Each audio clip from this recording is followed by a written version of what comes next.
Hi everyone, today we're going to cover a very interesting game with an even more interesting backstory. The players in this game are rather unknown, but the player with the black pieces is definitely the main point of attention. He was only 11 years old when this masterpiece was played in the 1990s, and he's exactly what you would call a real prodigy.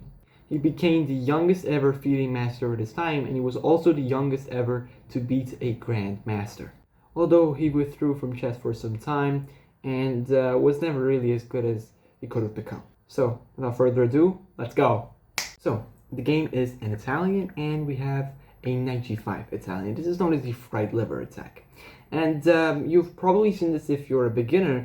Either you played with white yourself, or you are on the black side, and you would go, what have I done? Of course, everything is pointing towards f7, but there's nothing wrong with black's position. We simply play d5. Also, one other interesting idea is to move bishop to c5, with the idea of, for example, knight takes f7, taking on f2, putting the Uno reverse card on them. Of course, again, there's a lot of theory here. I won't delve into that. That's definitely the subject for another video. Instead, a move d5 was played, which is the correct move. And after pawn takes, we do not take back. We play knight a5, and we say that your bishop does not have the luxury of being in this diagonal anymore. If you would, in contrast, play knight takes d5, there's a very, very nice bulldozer. Knight takes on f7. This is the real point of the fried liver attack. After king takes, I'll play queen f3. A very nice way to lose the game is to play king g8, and you will just simply get checkmated. Of course, after taking on e6. There's this very brave move, king to e6, which would defend everything. But after knight c3, black is under a lot of pressure. This is, again, a very good subject for another video. I'm not going to delve into it now. Instead, we're going to go with the game. So after pawn takes, knight a5, bishop b5 is the correct move, deemed by the engines and all the analysis, but d3 is played, a seemingly harmless move, and also an actually harmless move, because what black does is that they take over the game. You say, now you knight f3, knight g5, knight f3. This is not the way you play chess. Queen to e2 now, the pawn is pinned. Takes, getting the pressure off the pawn, and now bishop c5. Just simply developing our pieces very, very good and methodically. And now, I mean, you do not need to move your knight, but white just decides to do it right now. Now the bishop goes to g4. This is not really good. This is not really good because it essentially is inducing the move f3, which black would a bit probably get scared of because it would say, oh no, all these dark square weaknesses, but there's no problem with that. We simply can get to win a pawn, and that is all that matters. If king f8, black does have some play for the material they've given away, but white has to do what's known as calling the bluff, saying that this position is playable for me, it's better for me, and I will take it. What black should have played instead of bishop g4 is to play simply the move short castles. And if you want to take this, this is of course not possible because I will take, and I will play rook e8, winning your queen. So again, after bishop to g4, f3 should have been played, but now the move queen to f1 is played. This is a horrendous move. Your queen never wants to be on this side of the king, where it wants to literally castle. Now there's a very good move. There's the move e3, just wrecking open the position and completely just killing everything off. But this move was not played. Short castles was played now. So you see the same move can be a great move or a mistake, depending on the situation. Now when the pawn goes to h3, I just simply move the bishop back. I mean, it's given a mistake. I mean, you had to play e3 here, and again, there's a lot of complications if you try to remove the threat to your knight. Now I just move back, and I would say this pawn is stupid over there. I mean, here you should have played the move knight b3, and I don't know, you just go knight c3, try and just immediately develop your pieces and somehow try to get this queen out of the way and castle. That's what you have to do. But h3 was played, and now knight b3 this time is played, bishop to e7. Again, it's a bit of a subtlety here. You had to play bishop before check and then go back so that the knight does not have this very beautiful square anymore. And if the knight blocks, it's of course very ugly. This shape, this pin is a bit annoying. But anyways, the move bishop to e7 is played immediately. Now bishop e3, and now I play b5. I gotta give props to this move. It's a very, very nice move. Even though it's not given as the best move, but you're simply trying to just bring this pawn off the board and try to win this pawn on d5.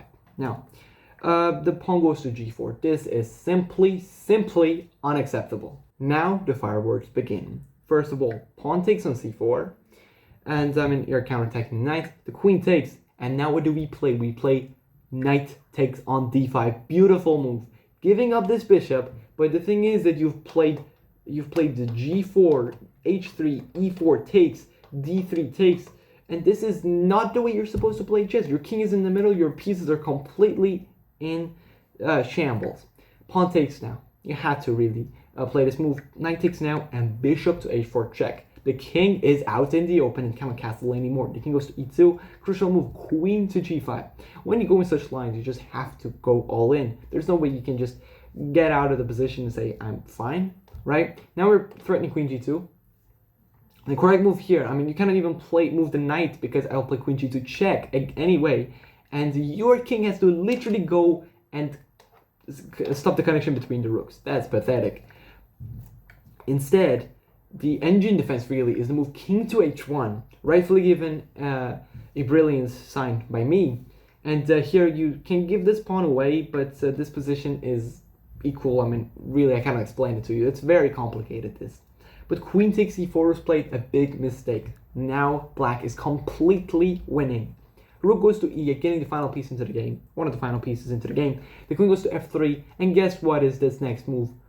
Rook takes on e3, sacrifices the rook on e3. Now the queen takes. Why did we do that? We play queen g2 check.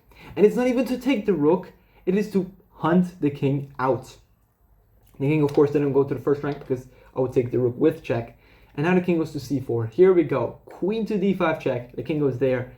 Rook to b8 check. The king goes to a3. And look, I mean, for now, the checks have been easy. Really, you just can follow through the checks and everything would seem good. Well, what do we do now? Right, the engine evaluates this as an M6. This is not a model for a BMW car. This is made in 6. What do you think it is? I'll give you some time. Okay, time's up. You would probably not guess this. Bishop to e7 check. This is the only move to mate by force. Other moves are also very good, even though they're up 8 points of material. We give them now 11, look, 10, 11 points of material. The queen takes, but we are winning. Rook takes on b3.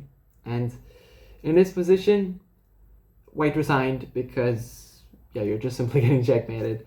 I will just finish this for you. A takes, queen to a5. Have you seen ever something like this? It seems like a study. A study is essentially a puzzle composed by someone. It really is. The queen is the only thing which remains on the board, while all those pieces looking stupid and the king shouting for help. Poetic finish. Thanks for watching so far. I hope you got inspired by this game and perhaps learned something from it. I'll see you in the next video. Take care.